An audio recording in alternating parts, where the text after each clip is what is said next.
हरे कृष्ण। आप सभी को फाल्गुन मास के कृष्ण पक्ष की विजया एकादशी की बहुत सारी शुभकामनाएं।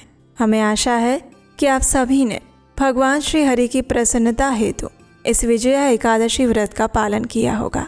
स्वयं ब्रह्मा जी नारद मुनि से कहते हैं कि इस एकादशी का पालन करने वाले मनुष्य की समस्त मनोकामनाएं पूर्ण होती हैं और वो दोनों लोकों में विजयी होता है।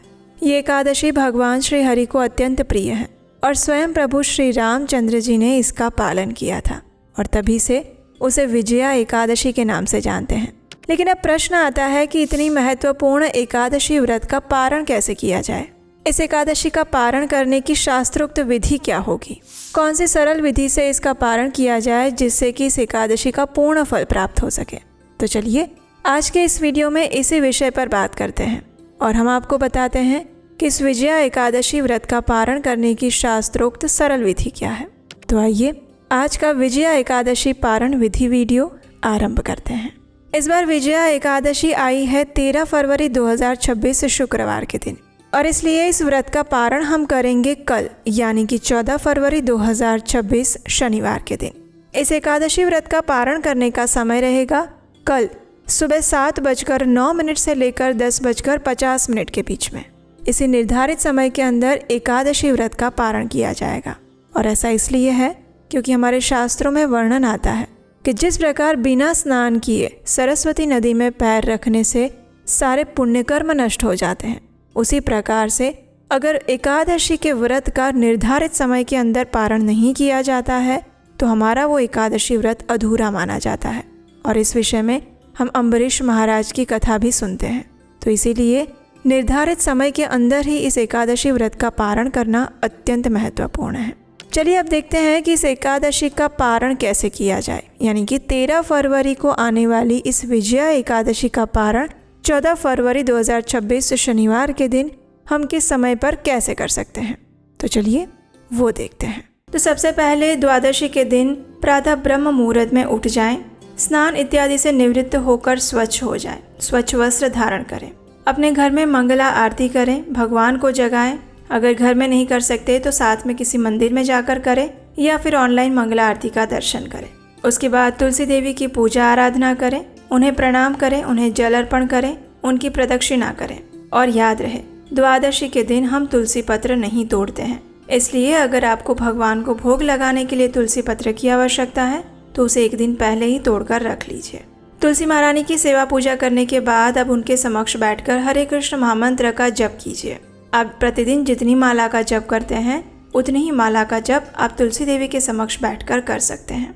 ये हरे कृष्ण महामंत्र है, हरे कृष्ण कृष्ण कृष्ण हरे हरे, हरे राम राम राम हरे हरे।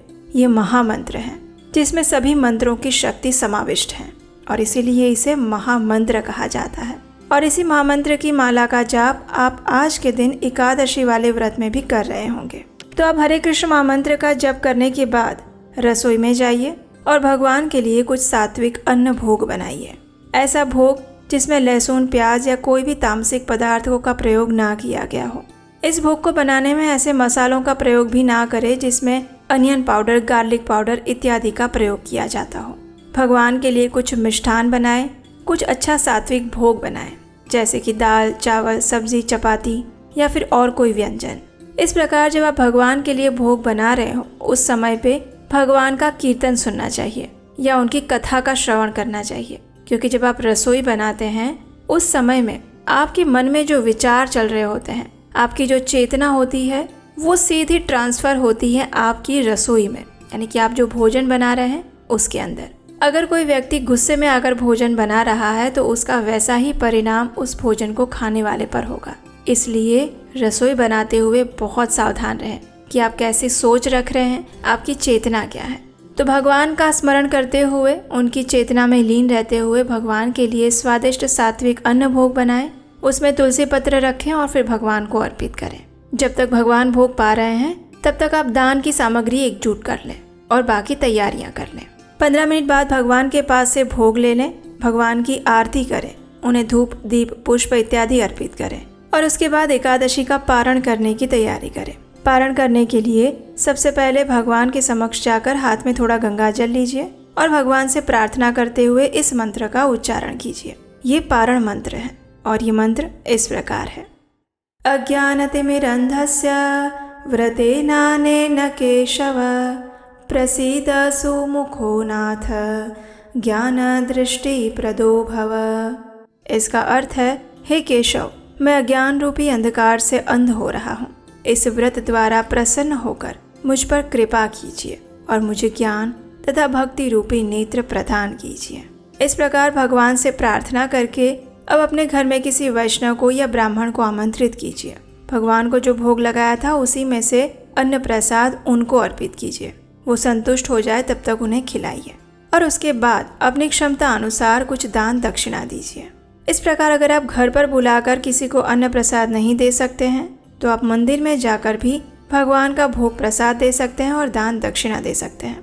अगर आप भोजन प्रसाद भी नहीं दे सकते हैं तो कम से कम अपनी क्षमता अनुसार मंदिर में जाकर कुछ ना कुछ धन या लक्ष्मी अवश्य देकर आना चाहिए। अगर आप बाहर मंदिर में जाकर भी दान नहीं दे सकते हैं तो आप ऑनलाइन ऐसी किसी संस्था में दान दे सकते हैं जहाँ पर आपको विश्वास हो कि यहाँ पर दी गई लक्ष्मी का प्रयोग अच्छी चीज़ के लिए होता है, सनातन धर्म के लिए होता है। अगर आपकी इच्छा है कि आप ऑनलाइन भी दान नहीं देना चाहते हैं तो आप ऐसा कर सकते हैं कि आप उस दान की लक्ष्मी को निकाल कर साइड में रख लीजिए। अगली बार कभी भी आप मंदिर जाएं या किसी ऐसी जगह पर जाएं, गौशाला में जाएं, तो वहाँ पर जाकर ये दान की राशि दे सकते हैं। अब समय है आपका स्वयं पारण करने का। पारण करने से पहले भगवान से प्रार्थना कीजिए, उनसे क्षमा याचना कीजिए और इस प्रकार कहिए, हे परम भगवान श्री कृष्ण, मैंने अपनी सीमित बुद्धि और शक्ति द्वारा इस एकादशी व्रत का पालन करने का प्रयास किया है।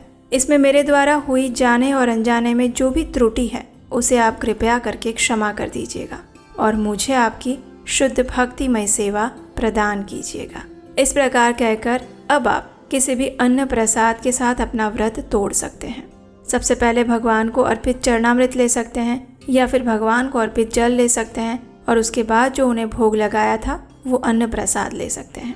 अगर आप एकादशी का व्रत संपूर्ण निर्जल रखते हैं तो अगले दिन आपको पानी के साथ या भगवान के चरणामृत के साथ पारण करना चाहिए। अगर आप एकादशी व्रत में फल लेते हैं, दूध लेते हैं या पानी लेकर व्रत रख रहे हैं तो प्रयास करें कि अगले दिन हल्का फुल्का भोजन लेकर पारण करें। अब यहाँ पर एक प्रश्न आता है कि कई बार ऐसे संयोग उत्पन्न होते हैं कि एकादशी का पारण जिस दिन करना है उस दिन भी किसी का कोई व्रत या उपवास आ जाता है, तो अगले दिन भी अगर किसी का व्रत है तो पारण कैसे करें।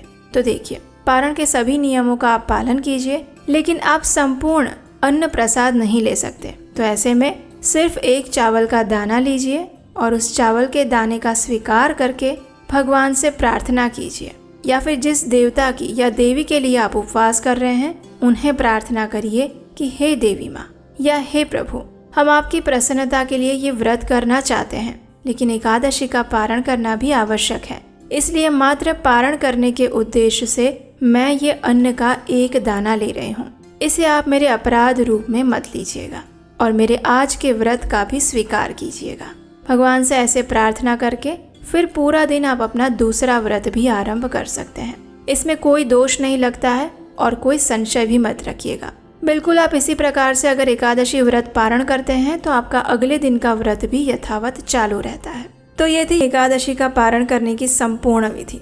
हमें आशा है कि इसमें आपको उपयोगी जानकारी प्राप्त हुई होगी। अगर ऐसा है तो इस वीडियो को लाइक करके सभी को शेयर कर दीजिए जिन्होंने एकादशी व्रत रखा है या जिनके मन में ये प्रश्न है। और अगर आपको लगता है कि हम अपने चैनल पर प्रमाणभूत रूप से वैदिक सनातन धर्म का प्रचार कर रहे हैं बिना किसी मिलावट, सीधे शास्त्रों से, तो आप हमें इस कार्य को आगे बढ़ाने के लिए अपना आर्थिक योगदान भी भेज सकते हैं। स्क्रीन पर नंबर दिया गया है। आपका दिया हुआ योगदान हमें इस सनातन सभ्यता की संस्कृति को यथारूप प्रमाणभूत रूप में आगे बढ़ाने में सहायक बनेगा और इसका पुण्य फल आपको भी मिलेगा। तो चलिए, जिस निष्ठा के साथ आज एकादशी का पालन कर रहे हैं उसी निष्ठा और दृढ़ता के साथ कल एकादशी का पारण अवश्य निर्धारित समय पर करिएगा और वो भी विधि विधान के साथ। ऐसी और जानकारियों के लिए आपके अपने चैनल उपदेश शास्त्रिकम को सब्सक्राइब कर लीजिएगा। आप हमारे व्हाट्सएप कम्युनिटी ग्रुप के साथ भी जुड़ सकते हैं। उसका लिंक नीचे डिस्क्रिप्शन बॉक्स में मिल जाएगा। हरे कृष्णा।